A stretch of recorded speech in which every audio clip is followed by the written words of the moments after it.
You ask Tiger to solve. This deals with linear equations with one unknown. The final result is v equals -13. Let's solve it step by step. Simplify the expression. Simplify the arithmetic. Group all constants on the right side of the equation. Add 18 to both sides. Simplify the arithmetic.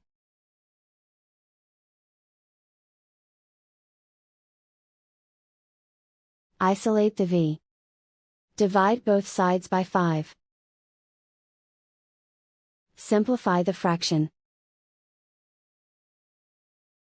Find the greatest common factor of the numerator and denominator.